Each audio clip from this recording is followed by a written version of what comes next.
Blog Talk Radio.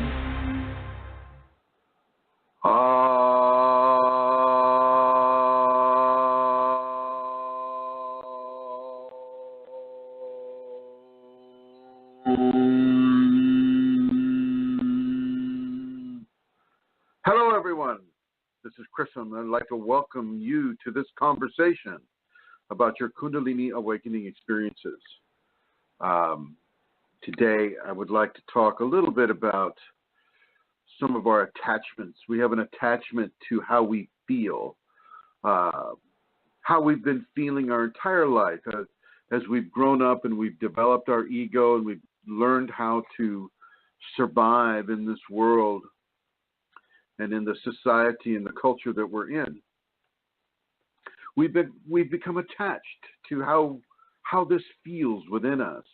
And when anything comes into us or starts to affect us to change the way we feel about ourselves, the way we feel in our body, the way we feel in our mind, the way we feel with our emotions, that's going to cause some red flags to come up. And I'd like to talk with you a little bit about when the Kundalini comes, it will change how you feel. It's really necessary for us to remember that as we embark upon the Kundalini journey, whether we are doing this on purpose or not, and you know, if we're doing it on purpose, no matter how long we have had it, and more correctly, no matter how long it has had us, we're in a constant state of evolution. And within that state of evolution, specific changes to the body and the tactile aspects of the body are going to occur. You will feel major organs enlarge. You will feel your emotions coming at you in a very strong and more profound manner. You will feel levels of love and levels of happiness and levels of serenity and levels of joy that you have never felt before in your life. It's very important to understand and to realize that as you feel these things, this is not indicating any kind of a wrongness. Even the happiness and the joy and the bliss and the serenity and the stillness, when we have not had that before, the ego mind will still question, well, is this appropriate? Is this something that should be happening? I love it, but my gosh, I've never felt like this before. And because we live our life upon the choices and decisions that we make from the egotistic, it's important to remember, to know, and to understand that yes, these are normal signs and symptoms of Kundalini. Nothing is wrong. You don't need to go to your counselor, your MD, or somebody and say, hey, gosh, I'm feeling ecstasy. This is not normal for me. What's up? This is the Kundalini working through you. And it will continue to work through you for as long as you live. You may not have the same phenomena, year in and year out, or even month in and month out. You may not have the same phenomena, but you're still building upon an evolutionary path, the path of the Kundalini. And as the body is transformed through that evolution, you will experience the different signs and symptoms of Kundalini, period. Now, some of you who are listening to this program, you may notice that I am repeating some of the information that I did on the previous program that we had running here from 2012 to I think 2018, 6 years of program. So, every Wednesday between 2012 and 2018, myself and another person would have this program coming out here.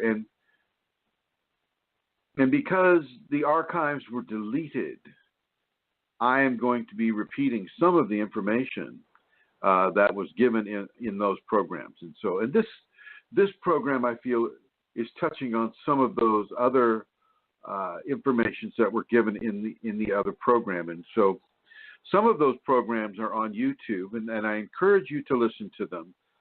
All of these programs here will also be uploaded to YouTube so that people can enjoy them or throw fruit at their computer, whichever they choose to do. So let us continue. As you develop into the Kundalini pathway and the pathways begin to expand within you, you will have specific tactile experiences. And it's really, even on the, shall we say, if you're having a lot of phenomena like Kriyas or feeling your organs expand, or hearing the chirping or the crickets inside your head, or hearing the buzzing of bees, or feeling like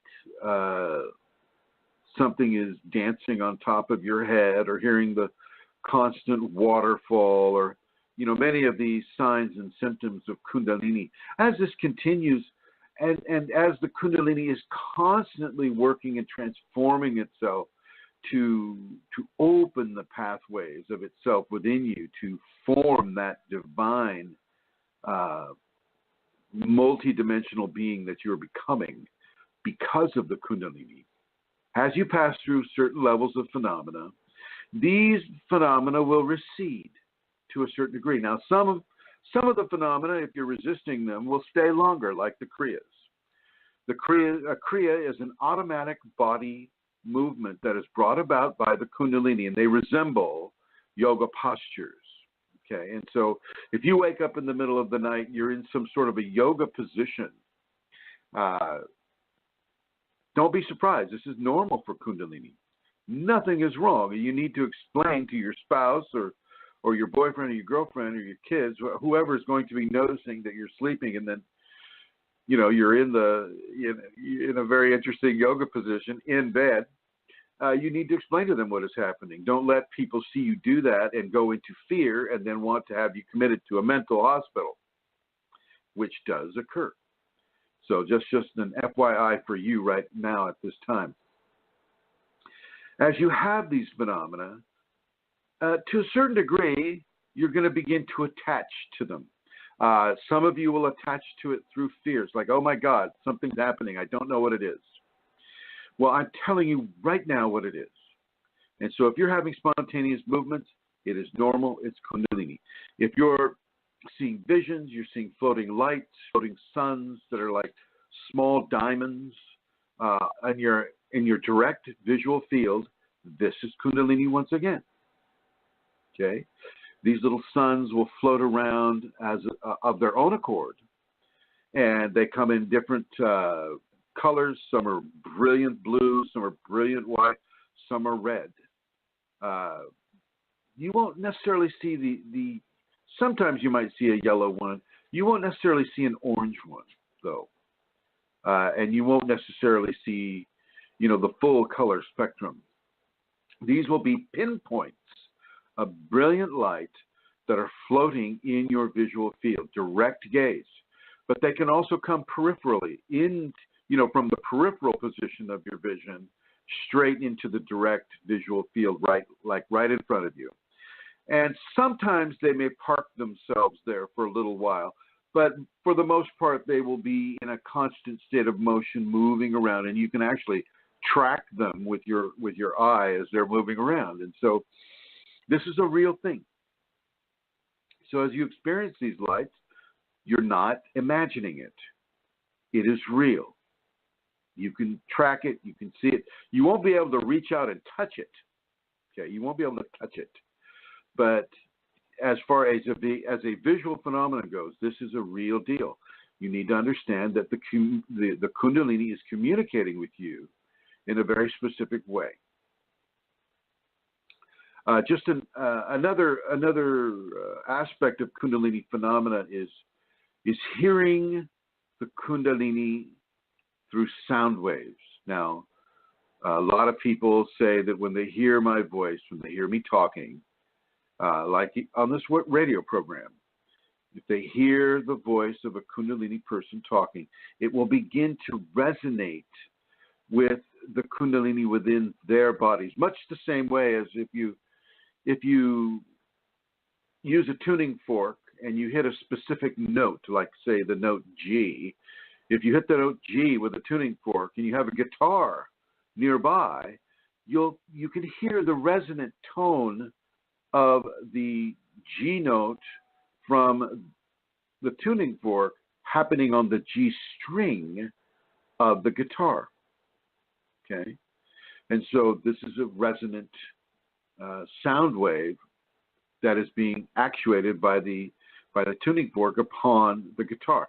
Same thing with the Kundalini person. You may be listening to me right now, and you may feel your Kundalini start to rise or start to increase in its vibration or start to stimulate certain phenomena within you. And this is totally normal.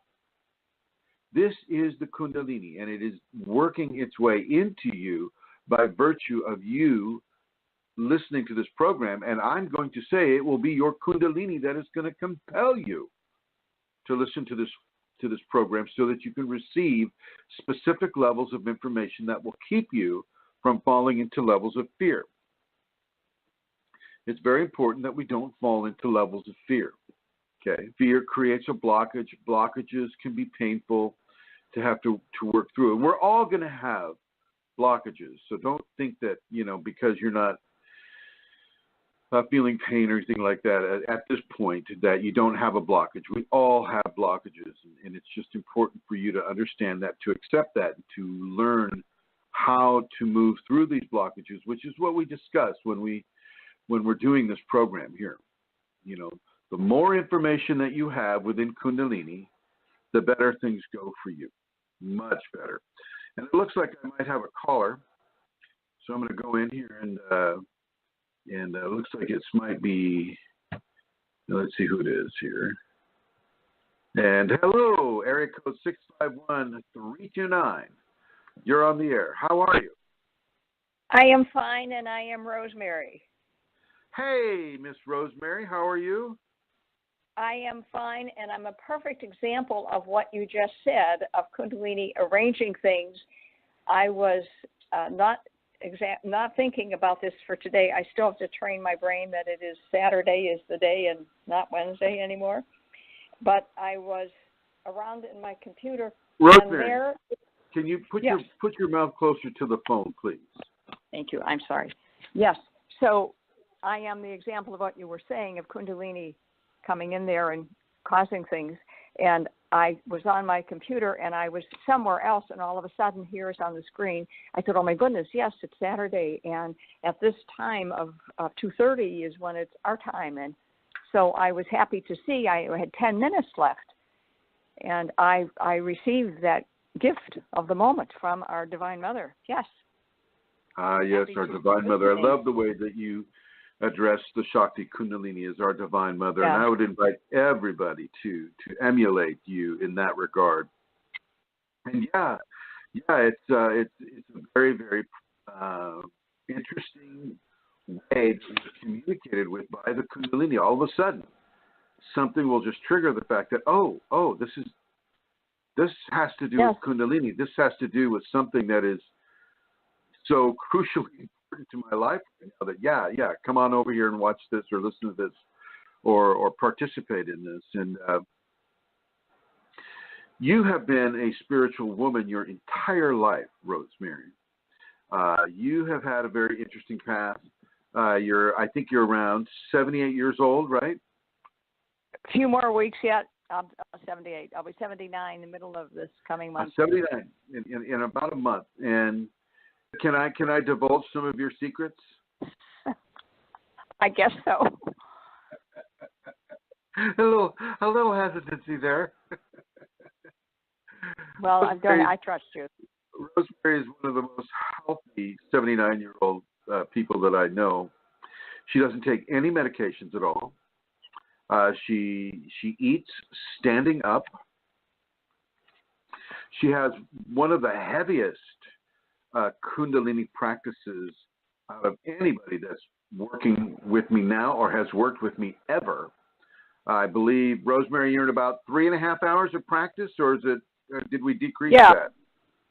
No, we did before, but when I did my post of the practice, I put that in there, and it had gone down Rosemary, to 2.25. For some reason, you're not coming through very clearly. I mean, is it on speakerphone? What are you doing? Well, let me try something here. How is that? Is that any better? No, you're still very weak. I mean, we can make out what you're saying, but it's very low volume. I mean, can you eat the mic? What? Yes, I am doing that now. How about this? Is that any better? No, not really, but okay. No. We can still make out what you're saying, though. That's the extent on this phone. Sorry.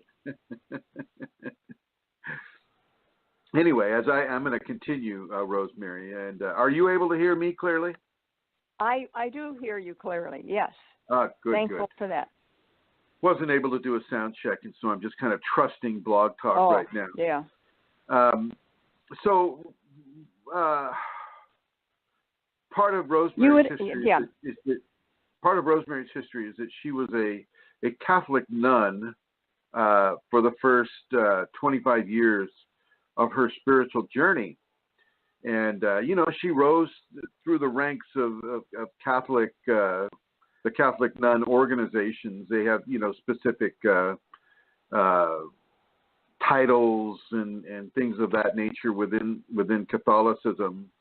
And she rose to the point of Mother Superior, which she hates to hear. She does not agree with that, but she told me more than once that, for a certain amount of time, it's something like 5 minutes or 5 days, I forget what it was, but she was the head sister in her sister's organization there. Chrism, and can you hear me? I only say that because of the level of focus and the level of organization and the levels of clarity and the levels of self-discipline that a person has to be in order to move through those levels within the Catholic nun organization. Am I right about that, Rosemary? Yes, to a degree, but I was not head of the whole community. I was head of the local community of 10 or 12 women, and I was elected to the corporate board. I was not that's mother. Fine. That's great. Okay, I'm I know I'm that's all probably good enough for your example, but it's not the truth. The only reason I bring it up is to demonstrate the determination and the self-discipline that you have and that you were demonstrating at that time of your life. And then as she graduated through these different levels of practice within the Catholic system, one day you just, what happened, Rosemary? You just said, I forget all this? What happened? Well, what happened is that I heard the word Kundalini. I had no idea what it was. I was at a seminar here in the Twin Cities, and somebody said that's what she was going to do next. And I said, I wonder what that is. And then an article appeared in the Edge magazine here, written by Chrism, and a film being shown. And I went to see the film, and I just said, well, yeah, okay. And I just was guided. I wasn't arguing. I wasn't searching. I was just guided. And I went to the first seminar, and I was moved and touched. And all of this is going on in a not a conscious way, but it was our Divine Mother guiding and just preparing me for another step and another step. And by after that first seminar I sat in, there were 11 of us, and I stayed connected with the teacher. That was an extremely important part. And I got that when this divine presence rises in us, it's for a purpose. It's that we radiate divinity in God's creation. And I said then, a year later, to Chrism, 13, I think, maybe 2 years later, would you come back and do another seminar? We're not doing too well here, and in Minnesota, and on that reflection. And we did, in 2014, we did a seminar and request again and again, and we did 5 seminars here. And people will run into me and remember who I am, and et cetera, and ask about things. And there are people that call me, and I don't go out and search those things. I receive that, and gratefully, and I do that practice, especially the noontime. I have learned to love that because I feel I'm drifting and, meandering, and grateful for the time of quiet with our Divine Mother. Can you hear me right now? Am I still coming through? Oh, yes. Good. Is it better? It's the same. It's good for me. Okay, I've just put some headphones on here so I could hear you better. I as far as the drifting part goes, I mean, I think that as we continue to ascend the mountain that this Kundalini path is upon, we begin to focus more and more and more in a constant way on Kundalini and the fact that we are an actualized fact of divine mortal, which means, you're the mortal flesh and you're the divine coming through. And lately this has been coming to me in a stronger fashion. And I've been writing a bit about it. And for you, Rosemary, those 3.5 hours of your practice is literally 3.5 hours out of the 24 hours of mortality. You're adding 3.5 hours of divine immersion into the divine as you do this practice. And I'm going to encourage everybody, if they don't have a Kundalini consciousness energetic practice, to get one. And one of the ones that you can use that I'll give to you right now is www.kundalinisafeties, all one word, .com. And this was created by Vincent, one of our dear benefactors in Germany. And Vincent created this website, and people can go to it very easily. Go to that website, www.kundalinisafeties.com. And Rosemary, I'm going to ask you to hold very still because your microphone is picking up stuff here. I'm probably doing the same thing. Sorry. So these microphones are pretty sensitive, I tell you. So anyway. 3.5 hours of Kundalini grace practice every day, 7 days a week, every day. And she's been doing this for years and years and years. And I just really want to congratulate her on this level of self-discipline that she has, and this level of placing placing the evolution of divine grace within her to a high priority, higher than almost anything else. I know that you do restorative yoga, and I know that you do Tai Chi, and I know that you do these other things. Do you have me on speaker? I do, but nobody's here. That's okay. It's the echo. Can you? Oh, what would you like me to do? I don't know. Typically, I can turn the speaker off. I'm fine. I will still hear you, and you won't. Good. You don't want to hear my noise. I'm not doing anything, but turn the speaker off, please. As long as you can still hear me. Because what happens is you get this echo. You get a feedback echo, and that we don't need that. All right, so for those of you that are looking for a practice, do the safeties practice, KundaliniSafeties.com, and dedicate as much time as you possibly can to your Kundalini grace out of your 24-hour day. And as you do this, you too can experience extreme levels of health like Rosemary does. Rosemary, she eats organic foods. She has a very specific Kundalini diet that she sticks to. She has a very specific Kundalini devotional program that she sticks to, and yet she has all these other activities in her life as well. She's helping little children read. Oh my God, Rosemary. Who is this? Yeah, it's got to be you, Rosemary. Yes, it was. Never mind. Turned Anyway, I'm going to put you in the blue here while I talk about you, okay? Okay. So she has a very specific level of devotion, a practice of devotion that she does.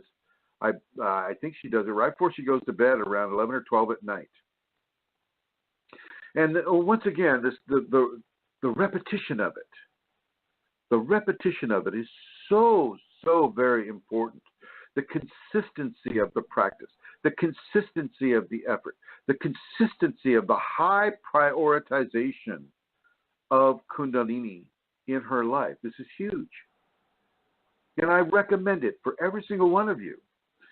And she gets her phenomena, and frankly, some of the phenomena is so strong it scares her. She feels the entities now. She can feel the entities. She doesn't always see them, but she knows when they're around. She's been given the gift of the serpent by sacred masculine. Okay, and this happened in the Santa Rosa ashram when she was out visiting in the Santa Rosa area of Northern California. And she's had this phenomena, and I can bring her back on and she can tell you what happened. But this level of practice, she is being given a specific level of phenomena that she can handle, but it's on the edge of her being able to handle it because, it's very easy to experience something that you've never experienced before and have that fear of the unknown kind of, radiating there with you, and you need to come there over and over and over again before you're able to develop the courage to push through that blockage and into the next stage. And so Rosemary is getting her phenomena. I'm sure, like a lot of people, people want more and more and more phenomena, but they want it, but they can't handle it. So part of them wants the phenomena. And then when they get that phenomena, it's so strange and it's so sometimes scary that they take a step back and it's like, wait a minute, I know I asked for phenomena, but that's just a little too much for me, because it's contradicting the current reality of how they live their life. Now you're going to hear some noise behind me here. I've got the two little girls listening to the program as well, the German Shepherd and the Husky. So they're listening as well. And so first of all, I want to congratulate Rosemary, and I'm going to bring you back on. Hopefully you don't have something else playing. I want to congratulate you, Rosemary, on the consistency of your practice. Okay, you're on right now, Rosemary. Yes, thank you. I want to congratulate you for that, and I want to encourage you to continue. I want to encourage you to eat standing up. Not that's not something that I asked her to do. That's just something she felt to do on her own. I want you to encourage to take the vitamins that you like to take, to eat the Kundalini diet that you're currently inside of, to continue to do the exercises that you're doing, and most importantly, my dear, to continue to give that selfless service to those children. Nice going, Rosemary. Thank you. Nice going. And I'm going to put you in the blue now, but rosemary is a great example on what to do. What to do, and if you can't. And I'm not saying that everybody has the same amount of time that Rosemary has. She doesn't have children.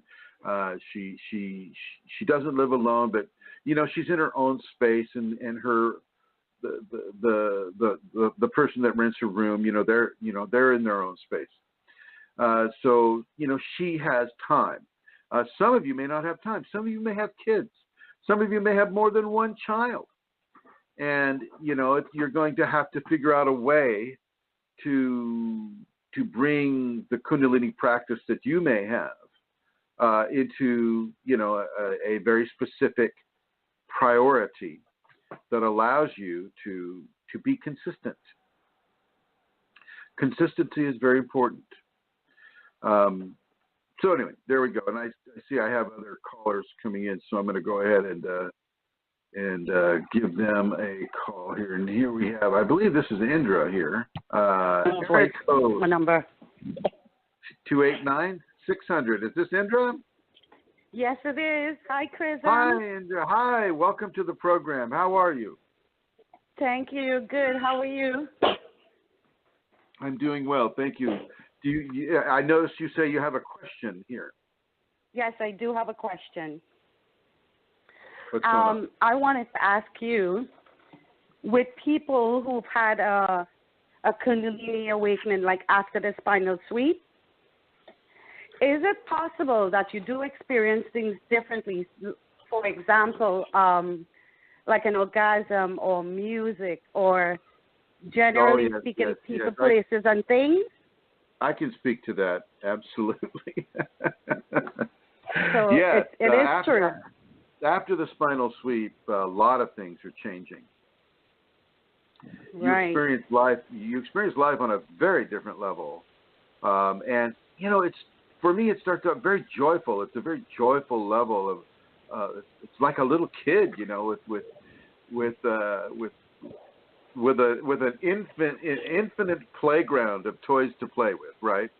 Now, yeah. The Divine Mother, as Rosemary alludes to it, the Divine Mother is going to let you play with some of the toys, but not all of the toys, and you have to play with them in a certain way.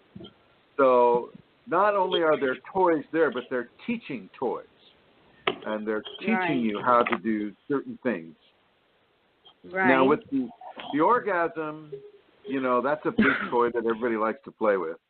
The orgasm will be it'll just kind of blow you away. I mean, the orgasm for an awakened person, wait, let me finish. Mm-hmm. The orgasm for the awakened person will take you straight into the divine realm. Okay, and so for a certain amount of time, you may lose consciousness in a certain way. I mean, wow. Going into the divine realm is beyond what the corporeal manifestation of humanity can process. And so it reaches this point where you just kind of, it's like you have a governor on what you can experience while still having a flesh body, right?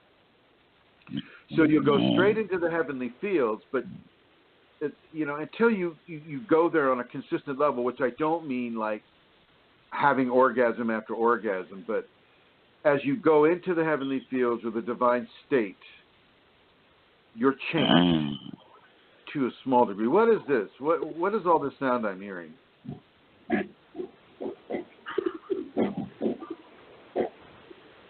Chrism? All right. Yes, I was talking to you. Are you speaking to me? Yes. Are you hearing noises? A lot, yes. I don't know why. And I heard like a growl just now too. You know what? I think it's just the connection. I don't think so. My energy is very high. I don't know if it has anything to do with the connection at all.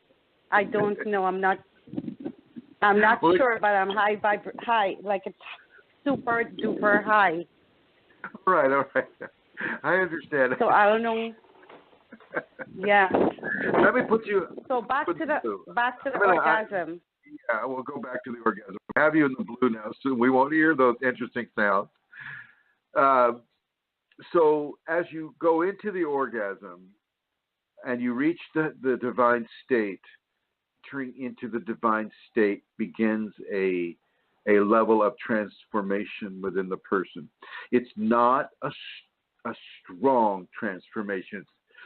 To take a human consciousness into the divine consciousness requires incremental changes. Divinity is way too strong. It is far too strong. It would be like introducing a single-cell creature to the knowledge contained in the all of the universities of the world combined of a human nature. And so this single-celled creature is kind of going, whoa, it is very easy to be overwhelmed. And so when you're transported into the divine state by virtue of the orgasm, you are changed incrementally. And that change occurs during that moment of a loss of consciousness. And that moment can be just a nanosecond or it's the difference between is when you come up to that point, right at that point is where that moment of lack of consciousness will occur. It's because the orgasm will be so strong that you are literally transported. And so as that occurs, it's quite an experience. And it's not the only one. I mean, when after you've had the spinal sweep and just sitting on the toilet and defecating becomes a spiritual experience. I mean, seriously. I know this is not what everybody expected to hear, and I apologize if I'm offending anybody, but just sitting on the toilet and having that natural bodily function, as you're having that natural bodily function, once again, you can be sent into a semi-orgasmic state. Seeing something, two things just came to me that she wants me to describe, our Divine Mother. Seeing an act of love, whether it's on the television or on your computer or in real life, seeing somebody reach out and help another person can bring on an incredible orgasm of bliss. And this happens, day in, day out, day in, day out. You see these things and you go straight into bliss. Inara's looking at me right now. My German Shepherd's like paying close attention.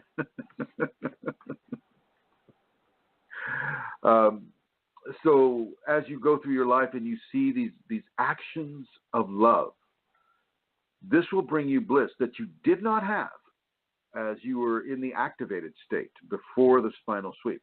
This is what you have after the spinal sweep. And this will come to the point where you're constantly walking around in a state of low-level ecstasy. And I say low-level ecstasy because there are stages and gradations of ecstasy that a person can have. And if you're in the higher stages of ecstasy, you cannot move. You're frozen in place. And it was so embarrassing.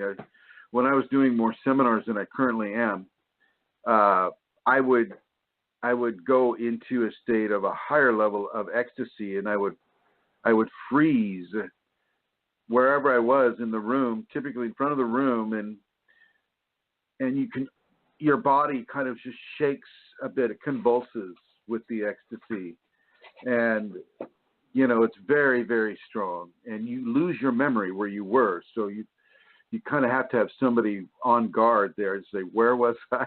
What was I talking about? Who am I? That type of a thing. So it's important to to understand that there are different gradations of ecstasy, but you'll walk around your environment, your city, your environment, your social environment, your culture, in this low level of ecstasy where you're kind of processing the love of the divine that is all around you. It's a difficult world. It's a difficult world, but the difficulty is in the perception and the attachment that we give into some of the physical properties of what we have been conditioned to feel that we need or want out of life. And this ecstasy, these low levels of ecstasy, step right over that. And you see the fabric of the reality that holds all of this together. And you see the necessity for it. There is a necessity for people to struggle. There is a necessity for people to compete each other with. There is a necessity for the law of the jungle. Excuse me. There is a necessity for people to go through these difficult changes, these difficult mannerisms and behaviors of human expression, especially as we are in the animal state. And the animal state really is the state of fear of loss and want of gain. This is a very basic thing. Fear of loss, I don't want to lose my food, and want of gain, I need to gain more food, right? So this is a very primal animalistic state. And this is demonstrated to us day in and day out in the animal kingdom. Okay, food is the religion in the animal kingdom. It is the reason to be. It is the modus operandi of life, to have food. That comes before reproduction. That comes before comfort. That comes before competition. That comes before everything. There's Ishta. She's doing the little shake here. Food is the religion. And that also transfers directly over into humanity. In humanity, food is the religion. If you're living in the Sudan right now, in Africa, and you're starving to death, you understand what I'm saying. Food is the religion. Food is God, goddess. Food is what allows you to remain in a body on this world. Okay, and so everybody, not everybody, but most of the population is moving within the idea of food and having more food and retaining the food that you currently have. And in the Western societies, money is equated as food. Money is treated as food. And so the more money you have, the more things that you can get, the more food that you can have, the more, because food, as you eat your food and you're full of food, you feel good, you have pleasure. And so as you feel good and you have pleasure, that stimulates your ego, and your ego says, well, gosh, I want more food, more pleasure. And that pleasure, transfers itself into areas like a new car or a boat or a vacation or things of that nature. So it's very important for you to understand that most of the world is operating from the fear of loss and want of gain paradigm. You, within the activated state, now I'm talking about activation before you get to the spinal sweep that Indra's talking about. In the activated state, you begin to experience a compelling to move beyond the fear of loss and want of gain. Even though you're still in it, you're being compelled to do things to move beyond that, like selfless service, like having a spiritual practice, like experiencing specific phenomena that's also pushing you towards a spinal sweep. And then after you have that spinal sweep and you're walking around your world, your reality, and you see this constant stream of competition among your brothers and sisters for getting more, for having that fear of loss and want of gain, just translated more into a human cultural expression.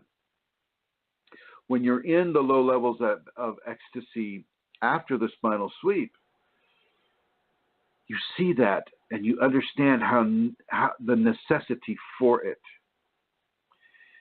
This is where karma comes in. Okay, this is the playground of karma. As you see the predatory aspects, people wanting to gain, or the earning aspects of people too, because not everybody is a predator in the sense of going out and killing something, although we are. I guess we are and we aren't. People need to move through their karma in order to attain the level of an activation. And then as you have the activation, you have a stronger level of karma, and you must move through that karma in order to reach into the awakened state. And as you have the awakened state, you begin to see how karma affects the entire program of human evolution from animalistic physicality to divine human reality. And so as you're walking around your world in these low levels of ecstasy, you can see the fabric of this and how it comes together. And you can understand, you begin to get an understanding that this is an accelerated classroom. This is a vertical classroom of human divine evolution. And I'm going to go ahead and bring Indra back on here and all her various sounds. Hi, Indra.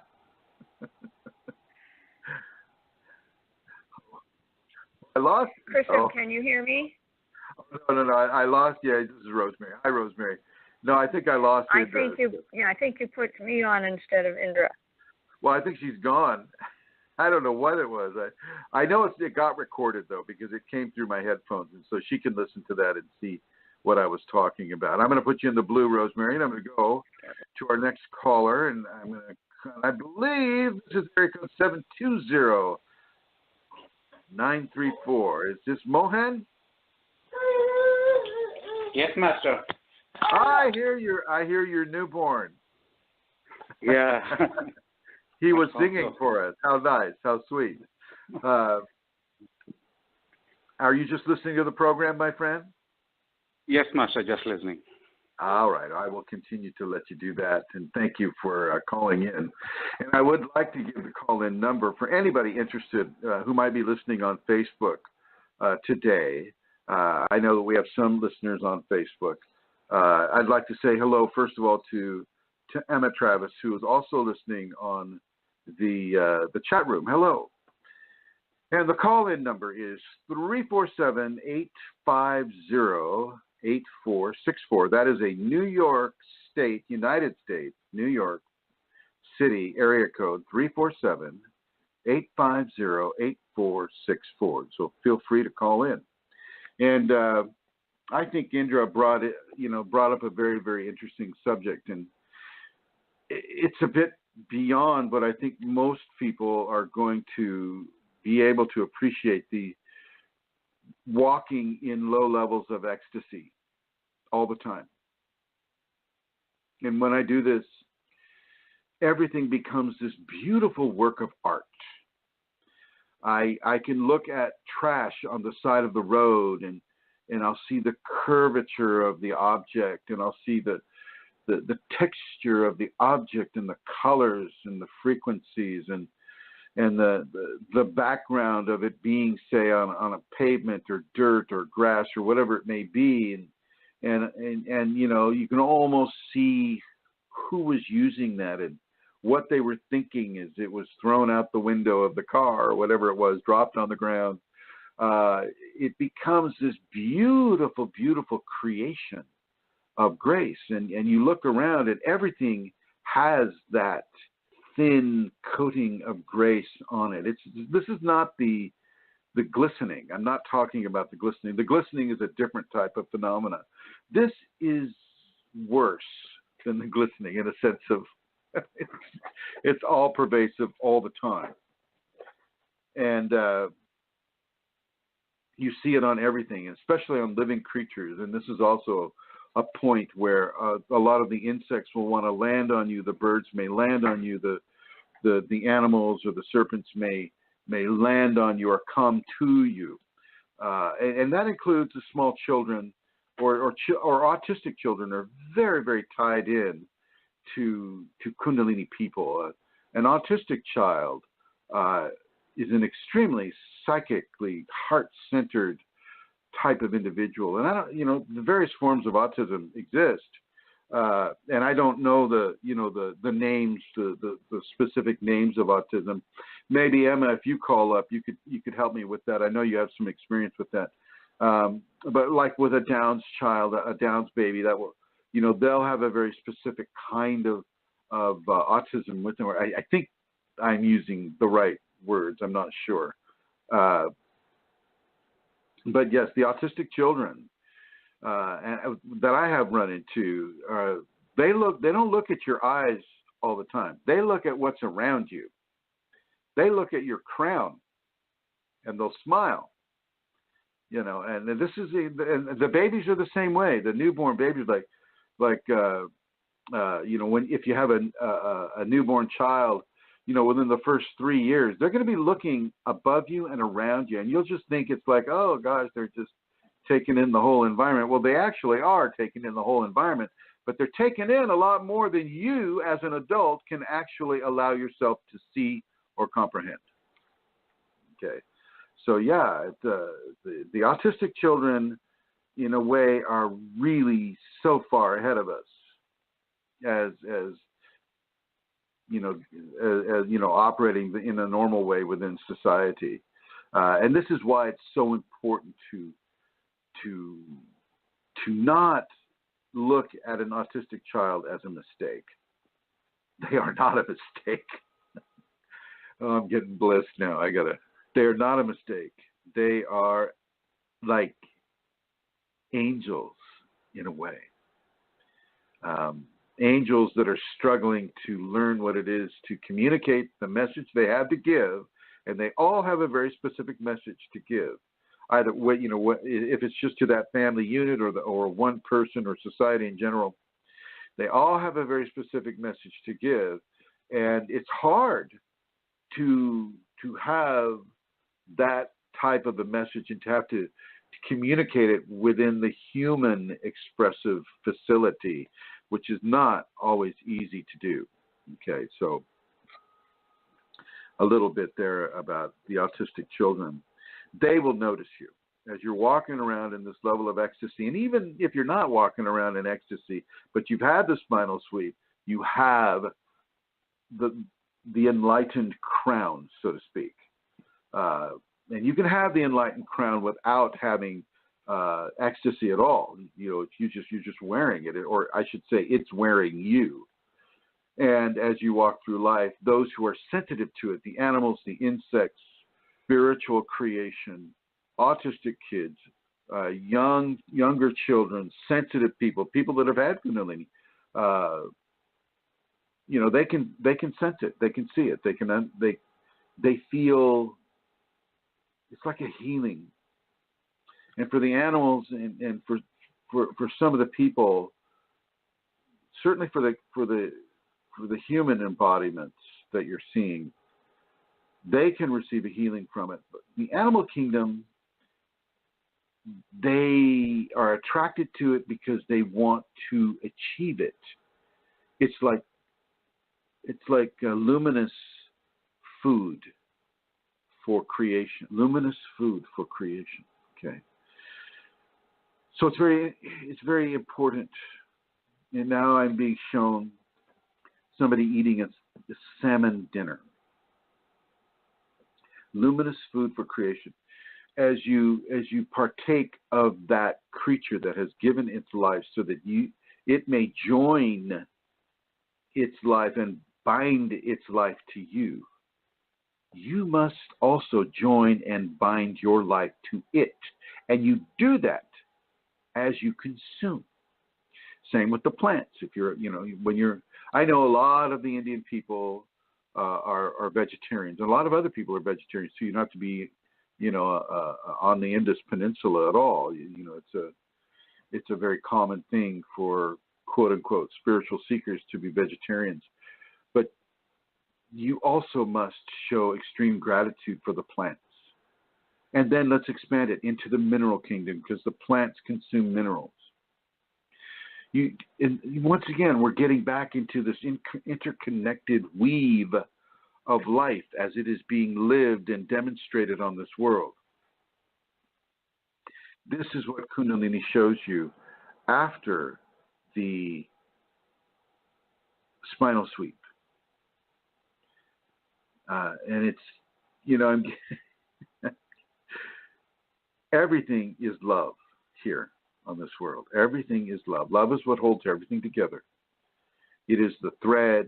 It is the way the thread is woven.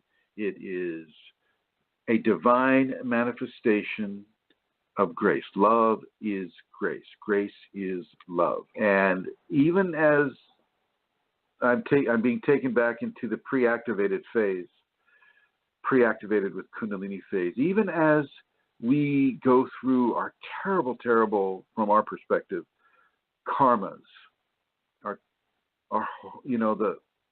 the murders and the rapes and the theft and we're working through the hurtful behaviors so that we can move into the behaviors that are more harmonious with each other. And as we're more harmonious with each other, we're more harmonious with God. As we're more harmonious with God, we begin to receive the blessings of God. And as we receive the blessings of God, we begin to communicate more with God. And as we communicate more with divinity, God and divinity, same thing.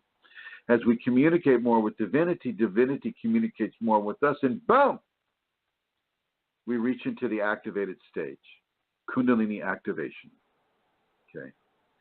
And then as we work within the activated stage and we're responding in a positive way to the Kundalini that is pulling out the blockages that we have developed karmically and in the current life through programming and through action, as we work to remove those blocks and we begin to invest our mind and our actions and our body and our feelings and our trust and our surrender, as we begin to invest those qualities into the heavenly matrix or the divine matrix, we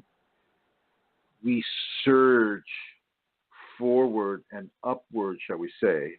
I only use upward as a point of reference within our society. As we get higher, you're getting more spiritual. And we surge to a point, and our energetic pathways come to a point, and that's where the spinal sweep occurs, at the top of that point. And then you're literally taken into a different appreciation of your life and the people around you. And this is not the end point. This is just another beginning point of refinement as you begin to feel divine grace permeate your body and express itself to you and through you. As you interact with those people that are still as in a sleeping state of primal karmic refinement, as you live your awakened life within that company, you are being taught specific divine information that allows you to go further and further and further into divinity. Divinity does not have an end point. There is no endpoint with divinity. It's beyond the comprehension of the human organism and its associated consciousness. Having a difficult time finding appropriate words for this right now. I just gotta.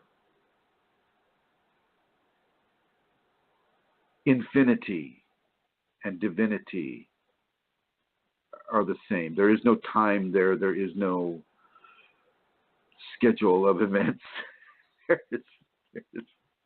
It's a state of eternal beingness. Anyway, so we're here to build that bridge. We're here for semi-divinity.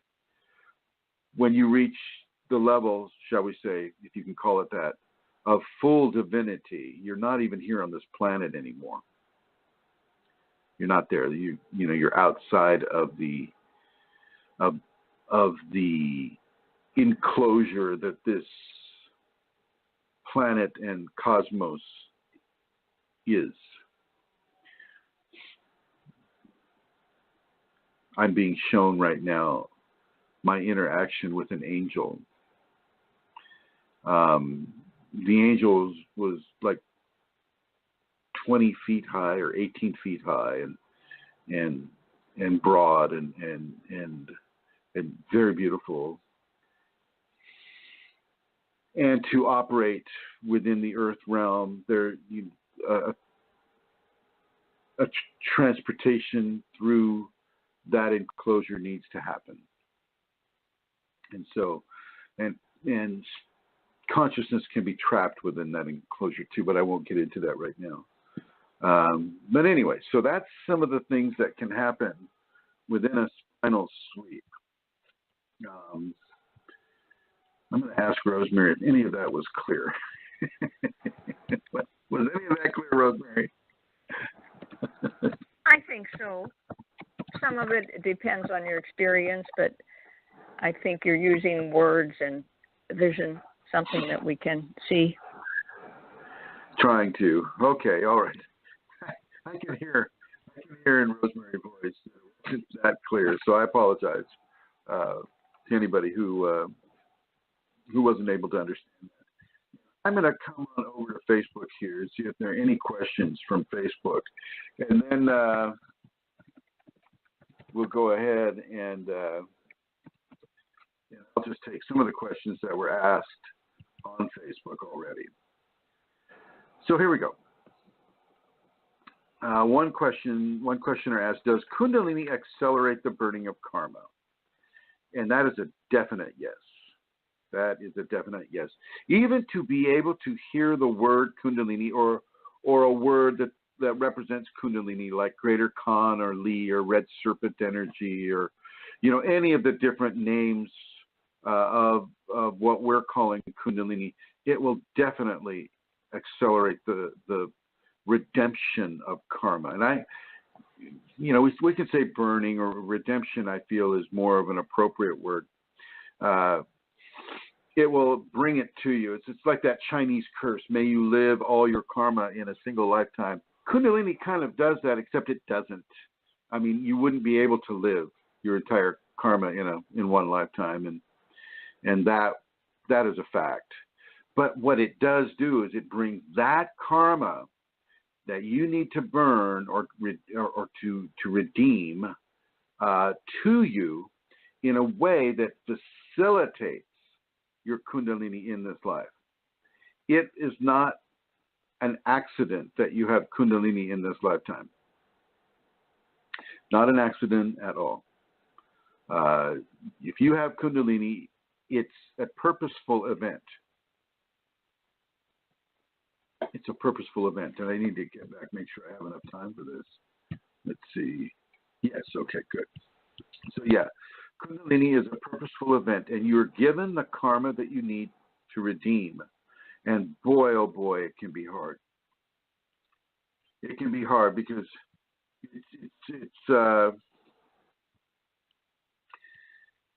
you're still working with your ego, and when you're in the activated state, but you have Kundalini. you're still working with the ego. You're still working with its egocentric attachments within your culture or your society. So you're still going, yeah, gosh, I'd love to have a beer with the guys, but you know you can't. So you don't. But you still have that attachment to enjoying that.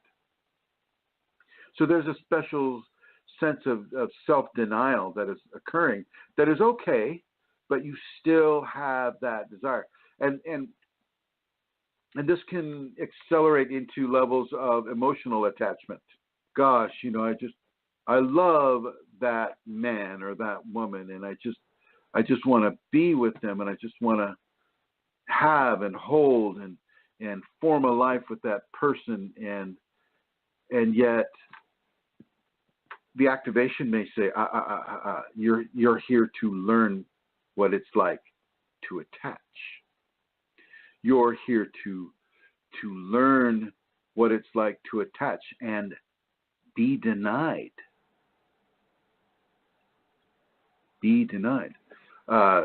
You're here to learn what it is to attach and to have that attachment fulfilled as well. It's not all about denial. You're here to have that attachment and to know there's a teaching within it and to discover that teaching. And what does it tell you about you? What does it tell you about the other person? You know, these emotional attachments can be even stronger than the physical attachments that we're moving towards. So yeah, it will change your karma, and you will actually make more karma, depending on how you respond to the redemption of karma. And so they ask how this takes place, and that process takes it. There's a myriad of examples, and I just gave you a couple examples right here. And that's what I'll say. And they ask, I suppose that something would happen in years, ends up happening, being anticipated because of awakening Kundalini. I'm not sure if that makes sense. I suppose that something that would happen in years ends up happening, being anticipated because of awakening Kunalini. It can be accelerated in years if that's what you're asking. And there, you won't be able to really anticipate it because you don't know what your karma is. You don't know what karma. There's a huge library of karma that people are working through.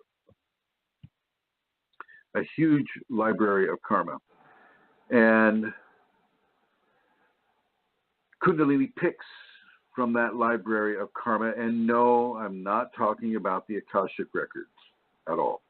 Okay, this is just, I'm using a library of karma in a way that just describes how the Kundalini will kind of pick and choose what karma you're going to be finding redemption for. It will use that, and it will insert that into your living situation. And, you know, it will insert that in, and it will watch how you respond. And depending on how you respond, you'll either redeem that karma and make karma, or you'll just redeem the karma. But typically, it takes us a while, especially at the beginning, and we end up making karma rather than just redeeming it. But in the redemption of the karma, there's a positive thing to be learned. And within that redemption, even if we've made other karma, we will have released certain blockages that we created through the redemption. And that karma can be learned from. And sometimes just learning from karma is redeeming karma. You experience redemption just through the acquisition of the teaching that karma was there to give you. Okay, and then let's see. Another questioner asks, did the ancient Egyptians know Kundalini? And yes, they did. Yes, they did. They made a lot of mistakes with it, though. White powder gold is one of the mistakes that they made. They learned how to make white powder gold, which is heating gold, pure gold, up to like 4,700 degrees, and then having it reach a monatomic state, and then having it, as it reaches the monatomic state or the high molecular spin state, is transformed from metallic gold into a kind of a creamy white powder. And when a person ingests that white powder, it can have the effect of activating Kundalini, which is really, really not the thing you want to do. Definitely not the thing you want to do. That basically propels you right into the lower astral, where you're dealing with demons, you're dealing with different forms of creation that can be quite challenging. So they knew this, and their priests knew how to make it, and this is where they got the idea of Pharaoh, the Egyptian Pharaoh, being a divine human. This is where they got the idea with that, and not all of them failed with it, by the way. Some of them were very, very good, and they knew what they were doing, and they did propel it in a certain way with the pyramids, but also with their embalming techniques, and also with their astronomy and the connection. There was also an ET connection there as well. And so, yeah, the Egyptians definitely knew about Kundalini for sure. And good. So I'm going to go ahead and give you the call-in number again if you want to call in. It's area code 347-850-8464. And I'm going to go back here to Facebook and see if there are other questions coming up. One person says, I've been experiencing a top-down activation and for a couple of years since coming off methadone. So the person was using heroin, I believe. Heroin is one of the main causes for a person to start taking methadone, which helps a person come off of the heroin addiction. And they continue, I felt energy at my crown and third eye. I went through the process of a 12-step program and experienced bliss as though I was on drugs like amphetamines with hysterical laughter. Oh, yes, yes. Energy was radiating from my heart chakra in pulse-like bursts. I've started doing the safeties after doing the 5 Tibetans of meditation this morning. I felt really sick. There seems to be a tightness across my chest. Is this normal? I don't have any health problems. Any advice would be appreciated. Thanks. And yeah. When you're experiencing a top-down, you're going from extreme refinement, a degree of refinement, into a level of density. And that is not easy. That is not an easy thing to do. And the fact that you were a couple of years since coming off of methadone, and the fact that you were had a heroin addiction for a while, we don't know how long, certain levels of blockage developed for you, and certainly within the 4th chakra, but in other chakras too. I see a blockage between the 3rd and the 2nd, you have numerous blockages. And I just want you to see these as opportunities. These blockages really are opportunities more than they are anything bad. I don't want you to consider, oh my God, I have a blockage, something bad is happening. It's not. It's just an opportunity for you to solve the riddle, so to speak, to get at the issue and to really begin to push your way through the blockage, or to melt the blockage, or to dissolve the blockage, or to just love that blockage into non-existence.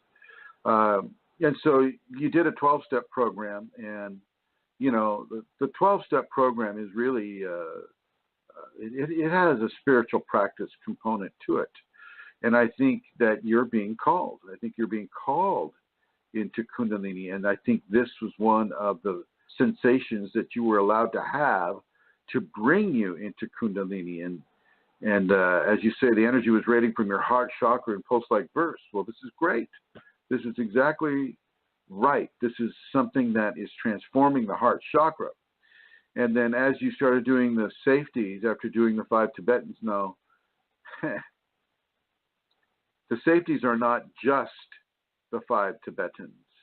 The safeties are forgiveness. The safeties are meditation. The safeties are devotion. The safeties are understandings of love and compassion and service for others. Those are just as important as the 5 Tibetans. And you may not have been doing those. Okay, you may not have been doing those on a consistent level. And then so you do the 5 Tibetans and you pull up a certain amount of Kundalini, and the Tibetans are basically 5 different energetic pumps that pull energy from one chakra to the next, from one to the second, from second to the third, third to the fourth, fourth to the fifth. Tightness across your chest. And yes, this is normal. Just relax. It's better to do the 5 Tibetans, then go into a meditation. Okay. You want to go a little bit slower, so don't do all 21 of each Tibetan. You're just starting, so allow your body time to organize itself around this new level of energy that is being pulled into it. You're doing great, really, to go from heroin to methadone to 12-step to hysterical laughter to energy radiating from the heart chakra like bursts, and then going from there into the safeties, 5 Tibetans, meditation. This is great. You're doing really well. Keep it going. Keep it going. I'll move into another question here after I check this area here. Okay. I have to keep checking to see if I have enough time. Moving forward, let's see. How can we recognize in another person if they have been awakened, if they have Kundalini awakened? And really, unless you're sensitive to it, you won't recognize it, perhaps through their actions. You want to, you feel drawn to go to a sacred teacher like Yogananda. You look at Yogananda, you look at how he was responding on a day-to-day level, not just, selected clips of his recordings or selected videos of some other great teacher, or not just through their writings, their everyday activities. And you'll see that there's still a lot of humanity in a person with awakened grace. Okay. Mostly with books and with videos, these are selected outtakes. You're not accompanying them to the local restaurant. You're not driving with them in traffic. You're not doing the normal things with them to really be able to know and to feel their level of grace. Now, you can feel their level of grace. You can hear it in their voice. You can feel it radiating off of them if you are yourself focused in a certain way that you'll be able to feel it. If you're just like going out going, gosh, I want to meet an awakened person, it's like, well, that guy looks awakened over there, and he's on YouTube, and he's got 10 books out, and, everybody likes him. Okay, let's go over there and check him out. You may not feel that they're awakened. A lot of people that have a lot of successful with spiritual books are not awakened. They may even think that they're awakened, but they're not awakened. Some people buy into the adulation, the celebration of their success as a writer, or someone who write like, some great spiritual book, and they kind of believe in the adulation that they're receiving, and it makes them think, wow, gosh, I must be like this great spiritual person. It's like, okay, I can move with that. I can go with that. But they haven't got the Kundalini yet. You're not saying they won't get it, but I'm saying that at the moment they don't have it. And so, no, you may not feel that vibe coming from them, whereas the homeless guy that's kind of like hanging around the corner store, the little market there, and, just looks at you, boom, you'll know that guy's awakened. The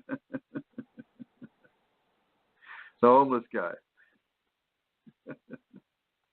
Okay, so yeah, and you can feel it. It's like certain people just walk past you. It's like, whoa, that person is awakened.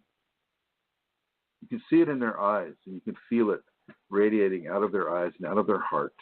And a lot of the mannerisms, yes, you can feel it. But if you don't have the eyes to see or the ears to hear, then you will not see and you will not hear, if you get my meaning. So going into the next question here, I was just like, okay. I just wrote this last night, so I'll go ahead and give it to you. Yeah. The Kundalini will transform all the major organs in your body. By transformation, I mean that the energy will literally, physically come into it and begin to make cellular changes and energetic changes within each of the cells that make up a kidney or a liver or a lung or a heart.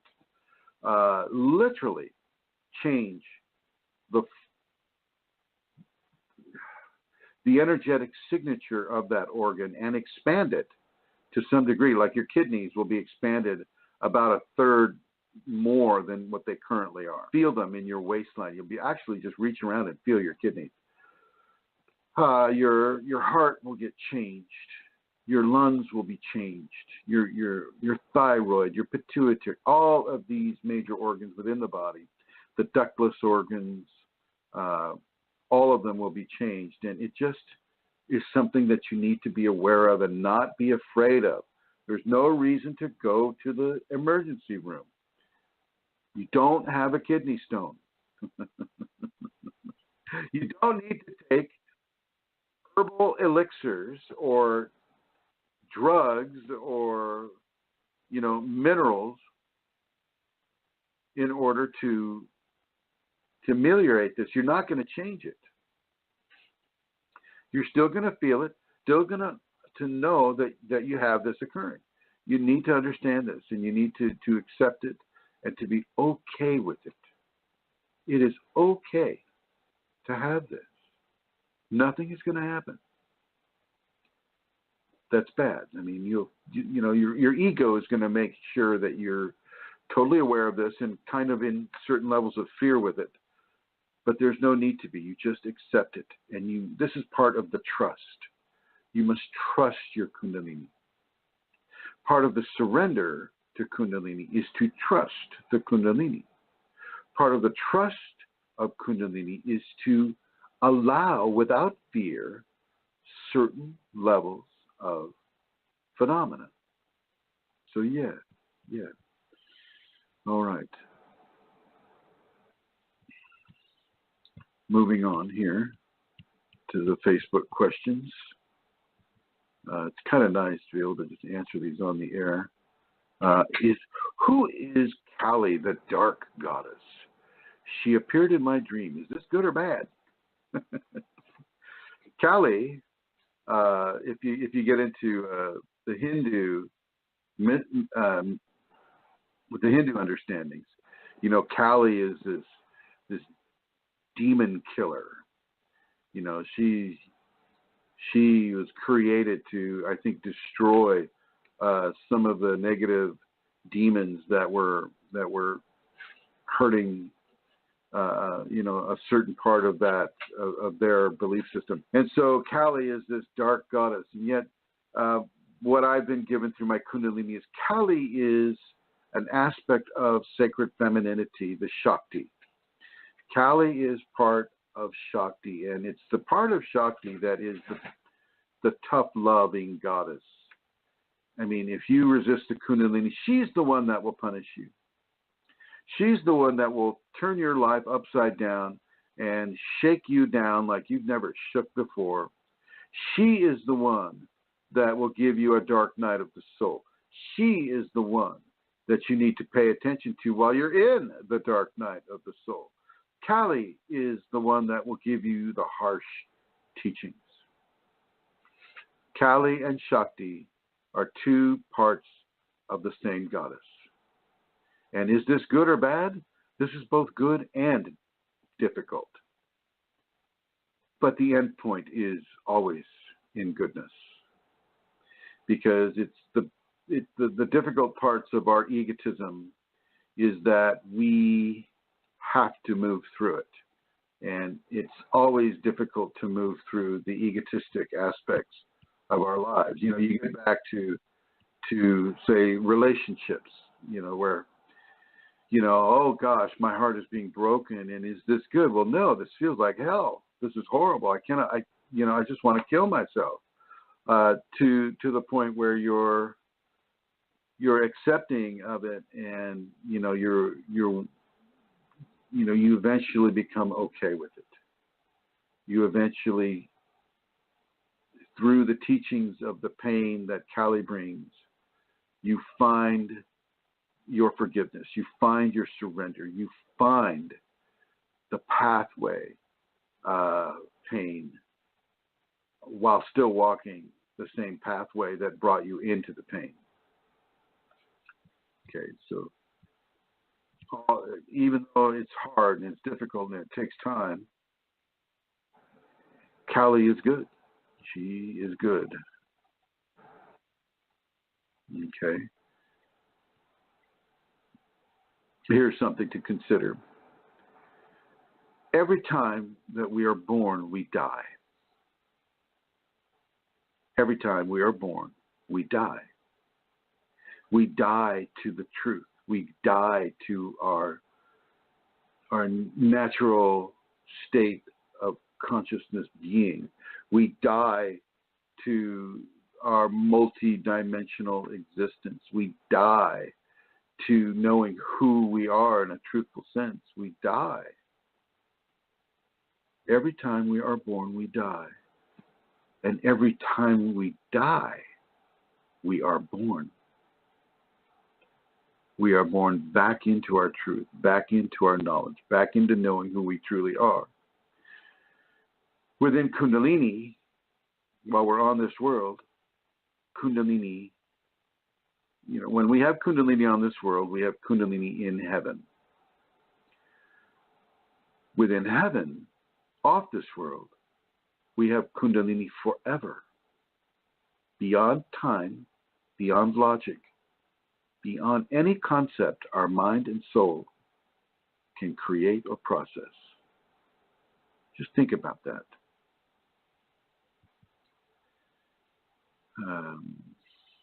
Okay. Here's something to really mess with your head, okay? This is something that always gets me in trouble. This always gets me in trouble. Whenever I tell people who are working with me to do these things, I get spit on, okay? But I'm going to go ahead and this is what you must do, all of you, any of you, all of you. This is what you must say to your Kundalini, and I'm going to say it to you. I give my life to you, my Kundalini. I give my love to you, my Kundalini. I give you control of my life, my Kundalini. I give you control of my mind. I give you control of my body, my Kundalini. I give you control of all my material possessions, my Kundalini. I give you control of my finances, my Kundalini. I give you control of my employment, my Kundalini. I give you everything that I am and everything that I will ever become, my Kundalini. And if you have a teacher who is giving you assistance in your path of Kundalini awakening, then you would add their name next to the Kundalini. So I give you everything that I am and everything that I will ever become, my Kundalini, or Joe Smith, my teacher, and my Kundalini. And I'm just using Joe Smith as somebody, right? Making that up. I give you everything that I am and everything that I will ever become, my teacher, Joe Smith, and my Kundalini.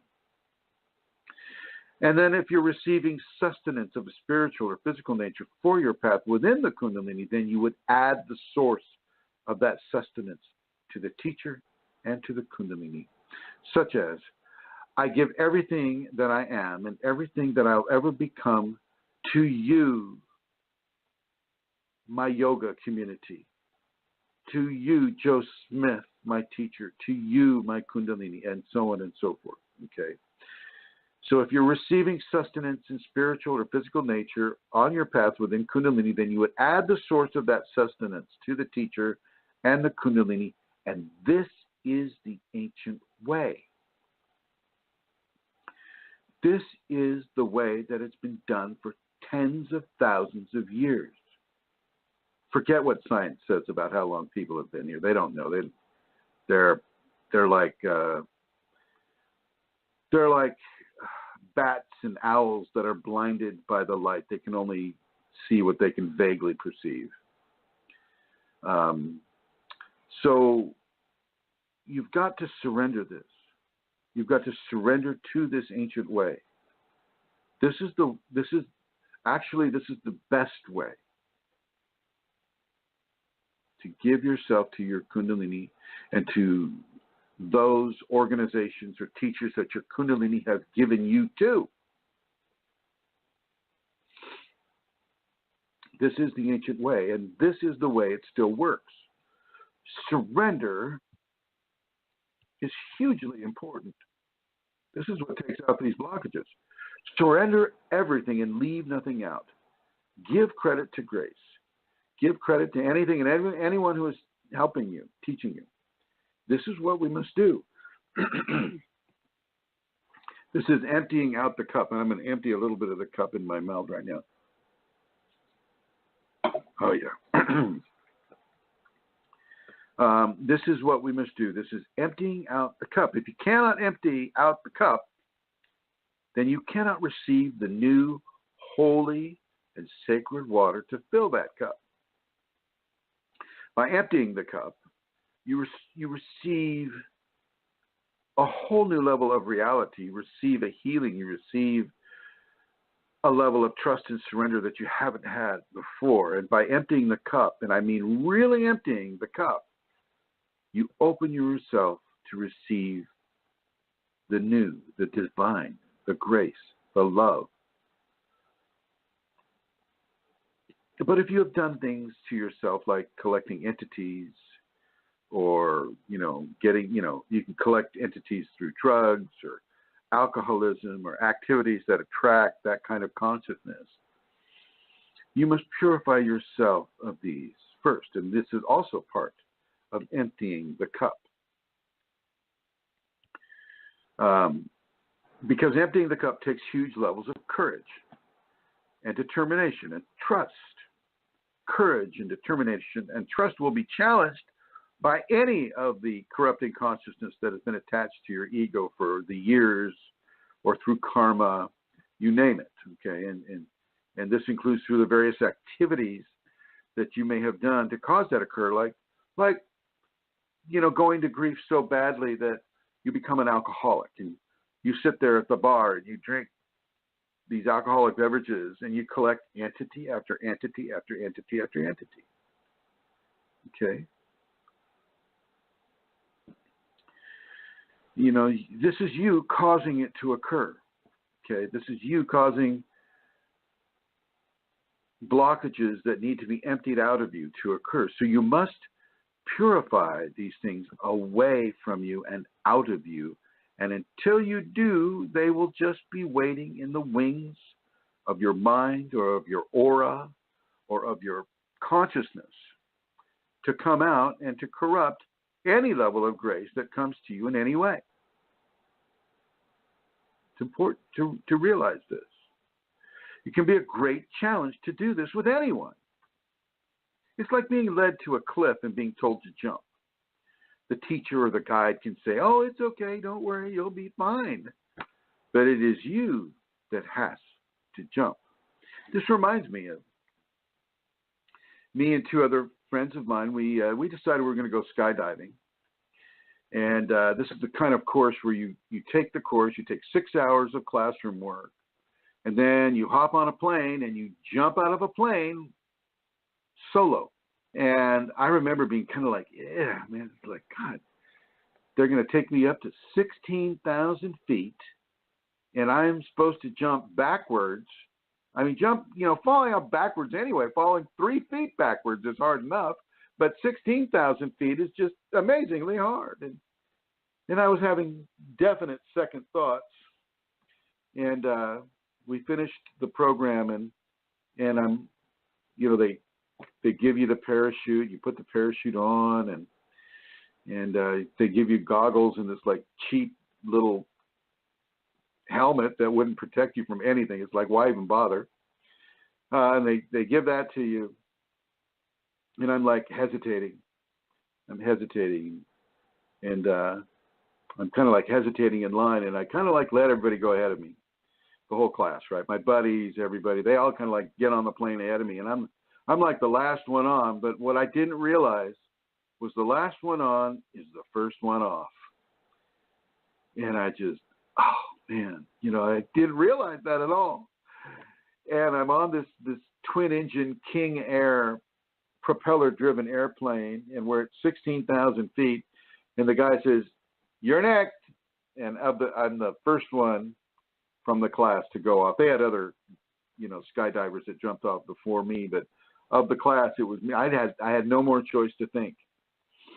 I had no more choice to resist, and I just got up and did it. I had to jump. I had to give, and they give you two jump masters that are also, they're following you down, but you're all by yourself in the air. You can just die. So, I remember standing backwards in the doorway of the twin engine King Air, and the wind is whipping around you, and it's like it wants to suck you out. It's just like, and you're given this little 1.5-inch piece of angle iron that your fingernails are like holding on to for dear life. And geez, I just reached into it, and I just gave myself into it, and I jumped off backwards, and I assumed a position. And the jump masters, they jumped as well, and they were kind of looking at me from a distance, and I actually did pretty well. You'd have to check your altimeter, you have to check your rip cord, you have to move your arm in a certain way so that you're not spinning, and I did it really well. As a matter of fact, my one friend, he sprained his ankle on his landing, and my other poor friend, he started vomiting in flight, in the air, and he's just having a horrible time with it. But I had a great time. I found it very nice to face that fear, and it's just you've got to make the choice to jump. Okay, you've got to make that choice. It is you that must overcome any of the fear-based attachments, or entities, or attitudes, or memories, or karma, or experiences that you have gained in your past and have not yet been released. You must overcome these things and jump. And the more you have holding you back, of course, the harder it is. And as a teacher, I cannot give you courage. I can give you information, and that information may give you courage. But I can't give you trust. I can work with you, and you can have positive experiences with the work that I give to you, but you still must trust. I can give you the opportunity to surrender in every possible way, but you cannot be made to do it. You must choose. And until you make that choice, you will wander. You will wander and you will wonder. You will wander around from technique to technique, from teacher to teacher, from book to book, belief system, or from drug to drug or herb to herb. You're going to look for different ways to do it easier. But there is no easy way to surrender everything that you are to the grace within. Hopefully, you will begin to understand that Kundalini is all that matters. There is nothing more important than Kundalini. Nothing is more important than Kundalini. It is all that matters. This is what you must understand. Maybe you won't understand it now, but maybe it's something that you will understand later on, after you go through the mill of Kundalini refinement experiences. That's what happened to me. That's what I did. And as you go through that mill, try to remember these words that you're reading now, that you're hearing now. Try to remember the teachings that you were given early on. Okay. So moving on in some of the Facebook options here. This is on a group that's called Kundalini Awakening ! For those of you that are listening on YouTube,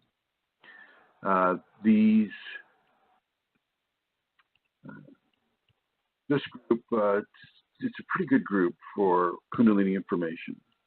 Pretty good for that, and I highly recommend it for anybody who is interested in activating their flow or adding levels of information to a current flow that you have already. Okay, so moving onward here. This program will be given every Saturday at 12:30 p.m. Pacific Standard Time. That's West Coast, California, United States, Pacific Standard Time.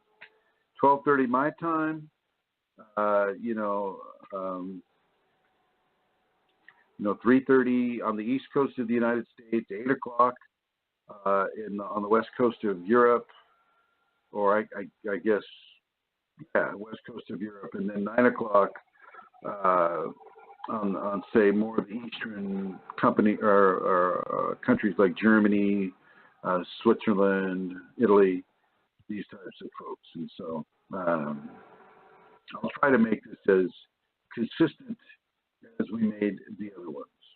Okay, the other program that we no longer can participate with. Some people think that some of the negative entities are they just need to be loved. They just need the light. They want to do the right thing, but they're telling you to murder your mom and carve her eyes out with a spoon just because they need love. They need and to hit that child with a car and then back over and run over them over and over and over. Well, they just need the light. They need love. And I'm here to tell you, no! They don't need the light. They are not even seeking the light. They don't need love. They don't want love unless they can corrupt it for you. They don't need unicorns or teddy bears or cotton candy or little candy hearts that you get at Valentine's Day.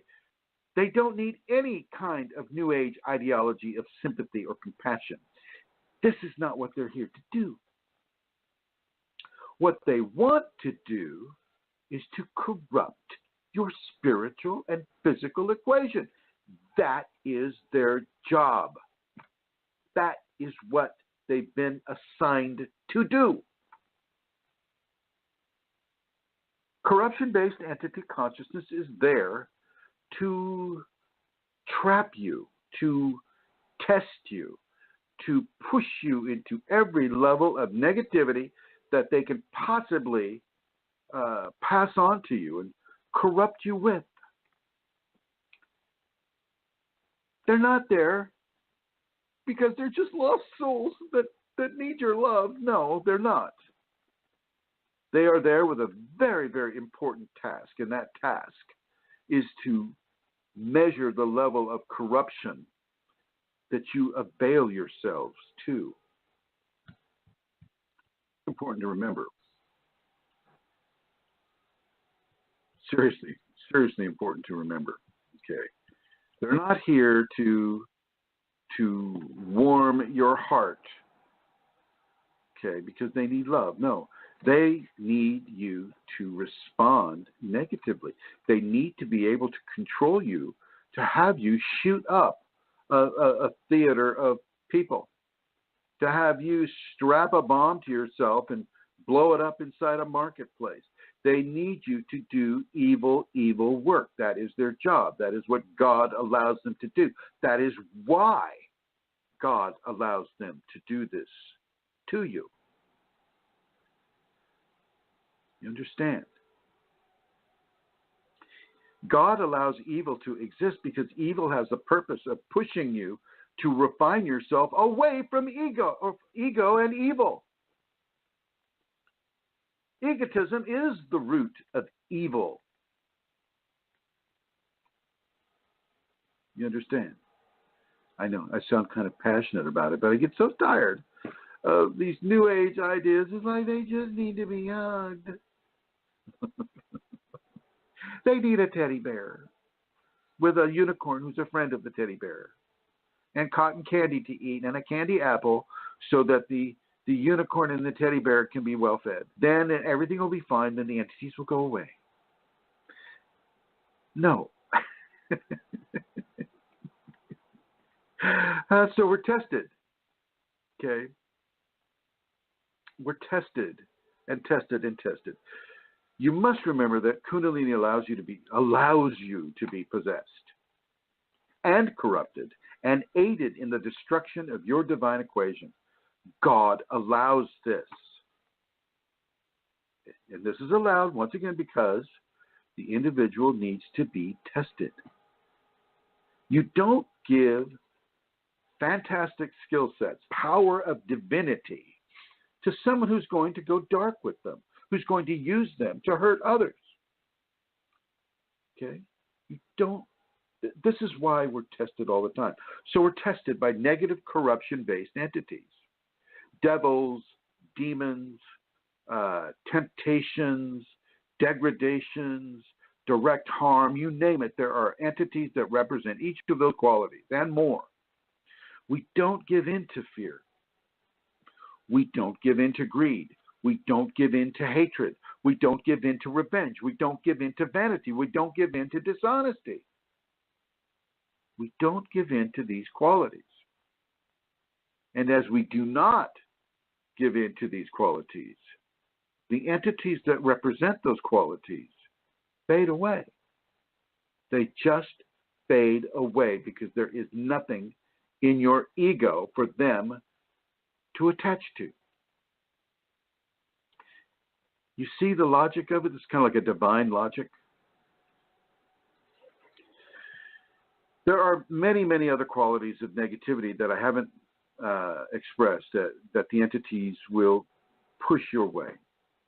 And they will terrorize you with it. And typically, the first response is to receive that terror. So, you'll say, push that guy away from that door. Kind of push yourself in front of that man so that you can get in line to the theater before he can. Just throw your napkin on the ground. Who cares? Just throw it on the ground. Little things like that, just to try to get their foot in the door of your actions. Okay. But as you understand this now, and you look at how you act and how you are, and whether or not you let that person ahead of you in on the motorway or the freeway, or whether you let that person stand in line ahead of you or not, you begin to understand that as you think about this and you receive it more than once, you realize that this is not who you are. You can let that person in on the motorway or the highway ahead of you. You can let that man stand ahead of you in line. You're all going to get a seat. And even if you don't, well, okay, that's all right too. You'll find that it does not come from you. These compellings are not coming from you. And because they're not coming to you, you don't own it. Okay? It's being inflicted on you, suggested onto you, and you don't own it, and you don't need to hear it, and you don't need to express it. That's a little bit about entities here right now. Let me check my time here. Yeah, okay. So I just want to say thank you to all of you who are listening to this program. And I know it's a new program, and people don't know how to get onto. I don't know how to. I don't know how the chat room works. I'll be honest with you.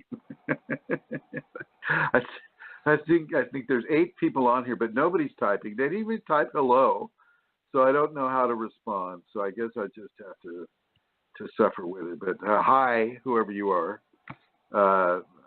and I hope all's well with everybody in the chat room that you can hear. And I want to thank Rosemary, and I want to thank Indra and Mohan for calling in, for listening to the radio show on their phones there. And I would like to thank everybody in the Facebook group who is participating with that Facebook group. And I'd like to thank all the moderators on that Facebook group and the other Facebook groups that we have. And I'd like to say thank you to the people that are listening on YouTube. Hello. And please feel free to share these videos. This is information that needs to come out.